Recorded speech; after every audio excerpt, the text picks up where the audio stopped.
Today on The Report, we discuss a solved missing person case. United Healthcare CEO murder suspect gets commercialized. Plus, Syria released thousands of regime prisoners.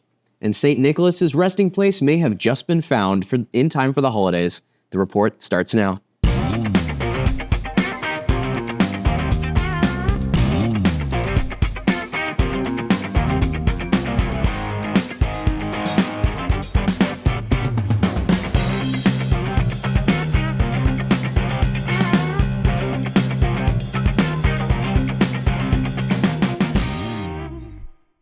Hi, I'm Gabriela Machuca.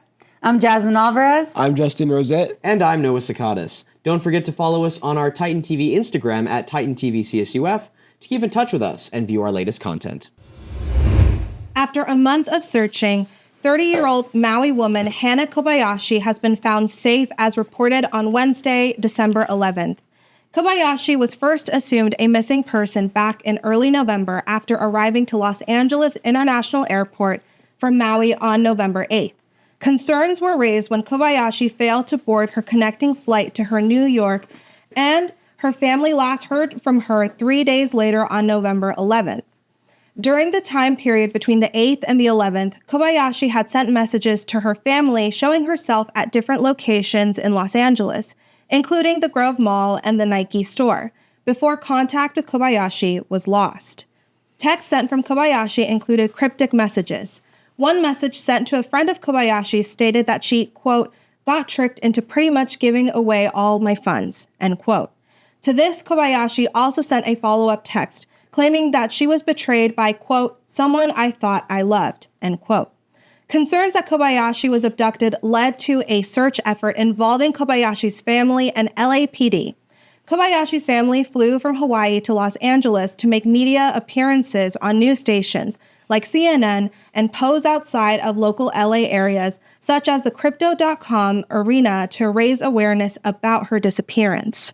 And the search tragically struck the family once more after Kobayashi's father, 58-year-old Ryan Kobayashi, was found dead in a parking lot near LAX on November 24th. The cause of his death was ruled a suicide by the Los Angeles County Medical Examiner.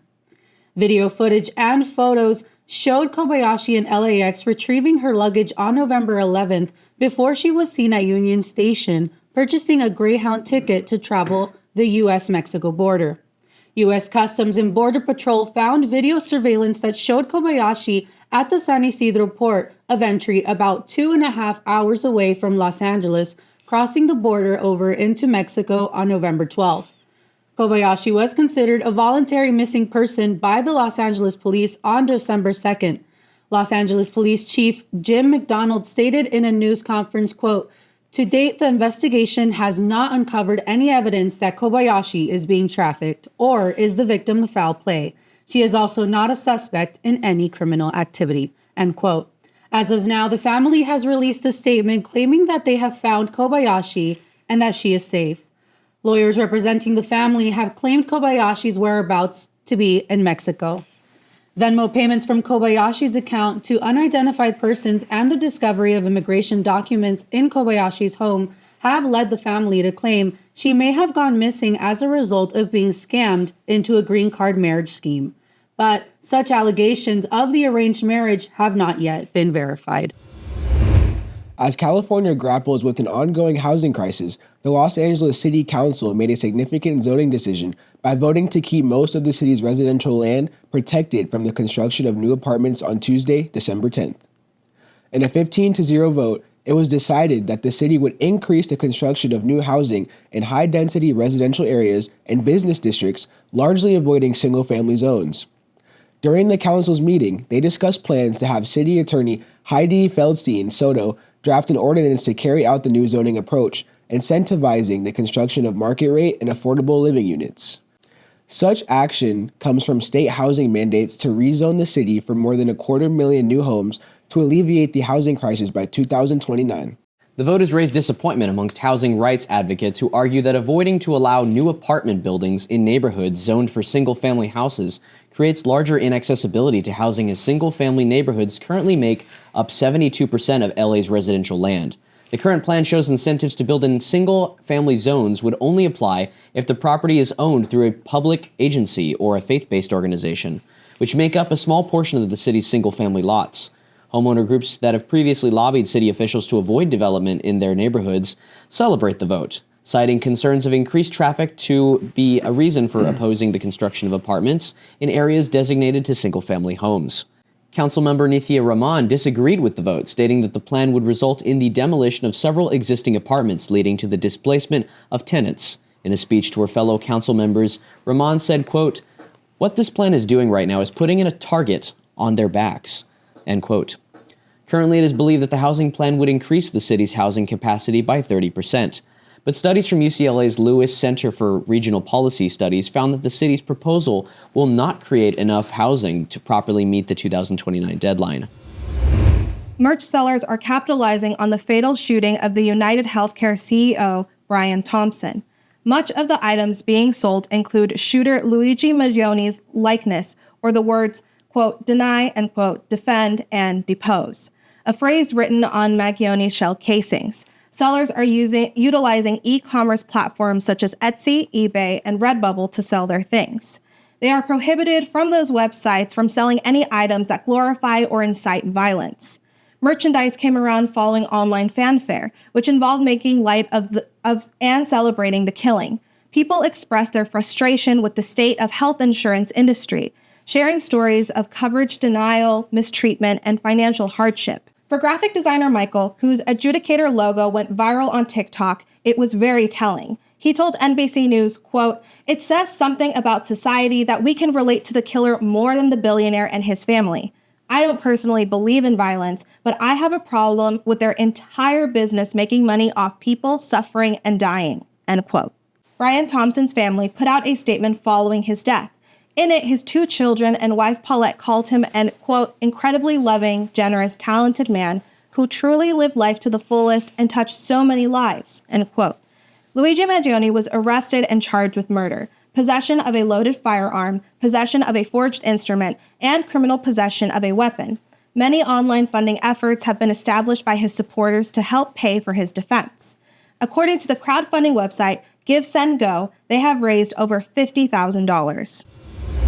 After 13 years of civil war that fractured Syria, the regime of President Bashar al-Assad has come crashing down. Rebel fighters who stormed Damascus declared it to be, quote, "liberated," end quote, in a televised video statement. Consequently, Assad has fled to Russia. Over the course of 11 days, an armed rebel alliance led by Hayat Tahrir al-Sham charged across Syria, sweeping through major cities and reigniting conflict. The head of the militant group, Abu Muhammad al-Jalani, as Homs, the gateway to the capital, fell, rebels encircled and marched into Damascus. Videos on the internet showed prisoners being freed from Assad's notorious detention facilities.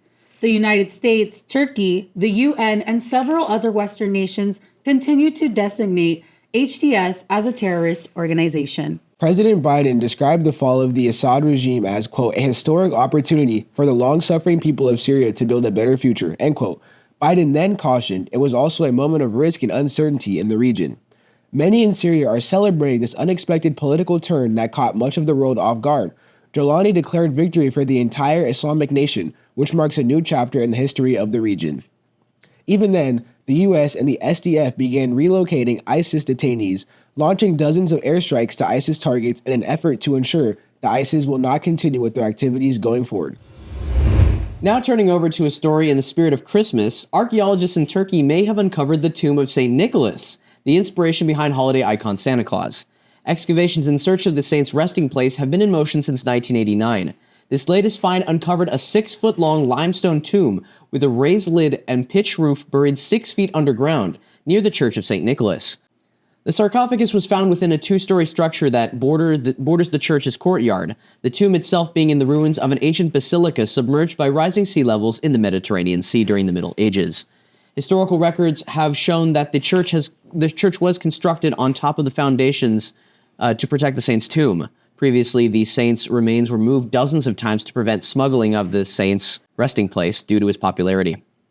His original supposed resting place in the Italian city of Bari might just be an anonymous priest. The team is now searching for an inscription on the sarcophagus, hoping it can reveal the date and identity of the deceased.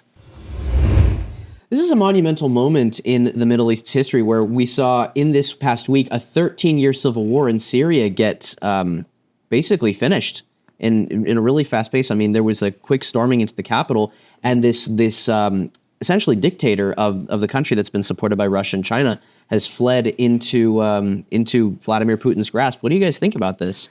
Yeah, I think this is a happy day for the people of Syria. As you said, 13 years, that's such a long time to be in a civil war. My only hope is that they can actually use this to go forward now and start building a new thing, start turning a new leaf, and that this doesn't turn into something else. Maybe, like you said, he comes back and tries to start another war. I hope that doesn't happen. I hope this can be like a step forward and that they can use this to just go on and put that behind them and start a new life. So I hope. So to add on to what Justin said, I definitely agree. And I'm really excited for the Syrian people in the sense that now they get to focus on healing and recovery. There's so much pain and suffering globally, but I'm hoping that the forces that be can help send in some resources and really they can just focus on recovery right now. And we'll see what happens in Russia. I'm really concerned for the future of Syria. It's a concern when the Syrian rebels leader right now, Abu Muhammad al-Jalani, was a former member of ISIS. That's a really big concern, and he's projected to be the new leader of the country. I mean, we've seen what happened with the fall of Kabul in Afghanistan and with the U.S. invasion of Iraq and how ISIS was able to rise out of that country because of how the United States handled the situation, unfortunately. And so my concern right now is a lot of members of the Syrian rebel group, let's just be honest, it's not one group, it's many different factions that are all mutually agreeing that they need to get rid of al-Assad because he was a dictator. He did gas his people. That was a genuine issue. But with my concern is who is going to replace him.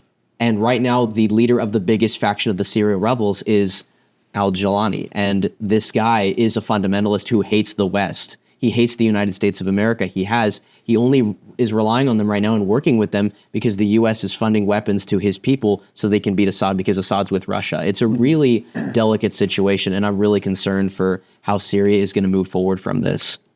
So now, guys, transitioning into our arguably most popular topic this week, Luigi Mangione assassinated Brian Thompson, the CEO of United Healthcare. I want to ask you guys, what are your general... This story has been all over the place. Social media, it's been everywhere this week. So what are your guys' general thoughts about this story? And Jasmine, I'll come to you first. Yeah. You know, it's been everywhere, like you said. It's been the talk of the town, and notably so. I've seen a lot of people say that it almost feels like a movie, right? Like it came out of a movie. It's something that could have even been written by a movie, right? It's insane, you know, everything from the assassination to now the romanticization. Everything from the romanticization of the killer as well. So it's a lot going on. But it's interesting to see how everyone's reacting, how the public's reacting and taking it in as well. You know, you're seeing so many different reactions, both supporting the killing and some not. It's interesting though. I want to know what you guys think as well. So personally, I love true crime. But I am definitely in the boat of don't glorify the killer. So I think it's very interesting how everyone is glorifying Luigi. But in this sense, in other cases, it's just brutal, it's unnecessary. And this feels almost a little bit more rooted in vengeance. And a lot of people can relate, or what they're speculating is his motive, correct? No one has an actual motive set out yet. But all the speculation surrounding him has definitely added to the romanticization and the mystique of why did he do this? And who is he? And everyone trying to psychoanalyze and figure out who he is and all of that. So am I surprised? I think at how much it's exploded to the point of merch, right? And we've seen this with other murderers, unfortunately. Right. But for it to become, you know, this whole sensationalization where we see these crimes happen and there will be trends, there will be commenting the criminal's name and going, oh, you know, like, for example, like even leaning into Diddy about how everyone's like memeing on Diddy now. But it's just, where do we draw the line between what's appropriate, what's funny? Because I do think there's a lot of trolling, there's a lot of online humor of let me just jump on this bandwagon and let me just show people that I'm passionate or that this is my political alliance or my viewpoint on something versus how far is it genuine? And that's where it gets really fuzzy and weird. Definitely. No. Yeah, I have a really big problem with people that have like romanticized this guy. He's killed a man. That's who it is. Yes, he might be the CEO of United Healthcare. Yes, United Healthcare might have been doing some really bad things and putting forward agendas that were, potentially harming people, but that doesn't give you an excuse to kill him. And there's this really weird trend right now where these people on social media that are like basically like applauding him and praising him and giving him this like this high status as this man who did the impossible. And now my concern here really is that this feels like a slippery slope because look, today it's CEOs, tomorrow it's politicians that you don't like, and then next it's people. That's my concern is that now it's suddenly okay to shoot somebody in the street. Brian Matthew Thompson did what he did to Donald Trump and everybody got scared all of a sudden. But then this guy does it and everybody's like, oh yeah, this guy's a hero. No matter what his motives are. I understand that obviously motives can be a big deal, but it doesn't give you an excuse to kill somebody no matter what. Murder is wrong. Above all, murder is wrong. And that's my concern here is that there's this high praise and this romanticization of him as this hero, but he's just a killer. And there's no excuse for what he did. Yeah, and I think what I've seen on like social media and just in the media in general is a tale of two stories here. One is a lot of people are saying, oh, well, okay, I think maybe he deserved to be killed. What do I think? I think no. I think Brian Thompson did not deserve to be killed. I think if you want to get a point across, there's other ways to do things. Yes. And murdering someone is not the way to do that. Brian Thompson had a wife. He had kids at home. And now they're not going to have their father. They're not going to have their husband because of a decision that Luigi made. I think, on the other hand, this is really an unprecedented story because you're seeing not only are people defending Luigi and, making edits of him, like you said, romanticizing him, which is like beyond, it's crazy. But also you're starting to see, like, I think Luigi's goal with this was to, and again, there's ways to do it, but his goal ultimately was to bring awareness to, like, the healthcare industry. And, like, there's been professionals that are coming out now and saying, like, in the light of this, and it sucks that this had to be what had to happen, but not that it had to happen, but it sucks that it comes off the back of this, but people are saying that the healthcare industry, there are things wrong with it. People are being denied healthcare. People are dying because of it. And like I said, there's other ways to go about it, but it does seem like in a weird way, that happening is going to lead to healthcare people like trying to improve the industry. But it just sucks because, you could have, put something out on social media. There's other ways to go about it, other ways to get awareness about that. But coming off of this murder, I think, like we said, there's been like a increase in just like violence with like the assassination attempt from Donald Trump. And we talked about that, how dangerous that can be in the media. And now this, glorifying people like that. What's going to stop someone else from, having a grudge with the CEO or having a grudge with someone and now saying, okay, I'm going to go do this because I'll get glorified and I'll get my point across. Yeah. It's like doing this, sure, we can meme on social media, but this is only going to lead to more things happening in real life. And it's only going to lead to more families not having their family members with them. So I think this is, like you said, a slippery slope. And it is. Honestly, I wouldn't be surprised if this trend continues because of how romanticized he's being, which is very disappointing to me to see how the media's been handling it. But it's insane because it's like, oh, we want you to enact policy change, and if you don't do that, we're going to shoot you, which is what people are saying now on Twitter. And then it's like, okay, well, we don't want that to happen, so now we're going to change it. It just justifies the action in a sense when the companies go in and enact the change that was desired by this group on Twitter because they're supporting this guy who basically killed their CEO. It's scary that they're actually like, okay, we were justified. It happened. We did right. It's a scary future.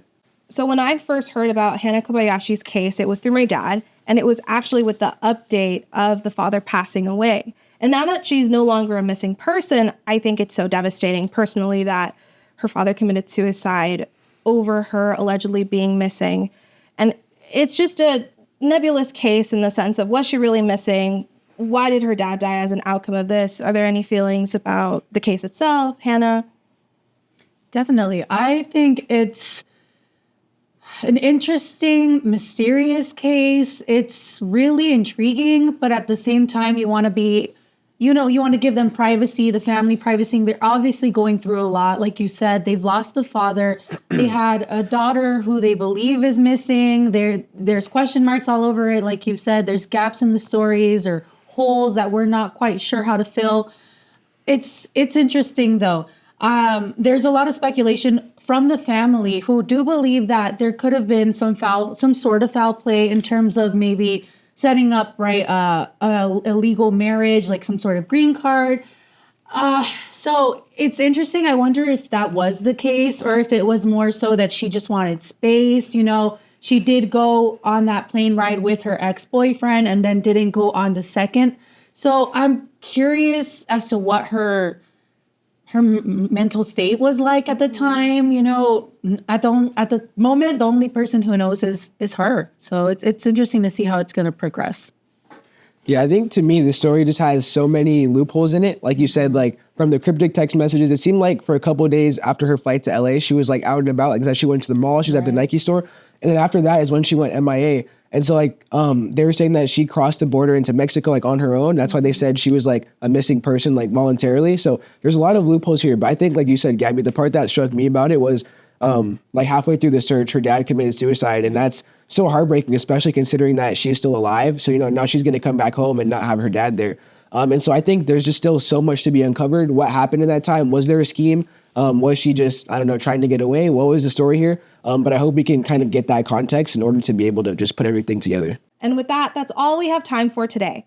Actually, before we go, we would like to share a special word for our co-anchor, but most importantly, our friend Jasmine Alvarez. Jasmine has been anchoring for the report for over a year now. She has also been a great host for In Focus and Insider. We would like to thank her for her work and her contributions to Titan TV. Jasmine is graduating this semester with her degree in communicative disorders. We are sure that all of her knowledge and talent will lead her far in all of her pursuits. We'll miss you, Jazz.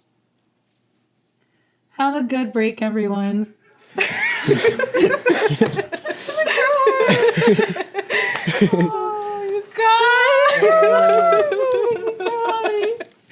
Thank you. Congratulations and thank you. Thank you so much for Read the card. Read the card. You got to read the card. Oh, you guys are so sweet. Oh, this beautiful art. Yeah, I saw it. This is gorgeous. I'm gonna keep this forever and ever and ever. Oh my goodness, you guys. Oh my God. Thank you. Thank you, everybody. Thank you. This has been the most incredible experience and the highlight of my life. Thank you. You guys are incredible. Thank you, Jasmine. We appreciate you so much. Thank you. Thank you for everything. Thank you, guys. All right, cue the Christmas music. Merry Christmas, and we'll see you next semester on The Report. And a Happy New Year. Merry Christmas. Happy holidays. Yeah, happy holidays, Justin. Happy holidays. Oh, happy holidays. No, not everyone celebrates Christmas. Dang it. I know, Happy Hanukkah. Happy Hanukkah. Happy Kwanzaa. All of the above. Gosh, you guys, this is so Yo, sweet. Oh my goodness.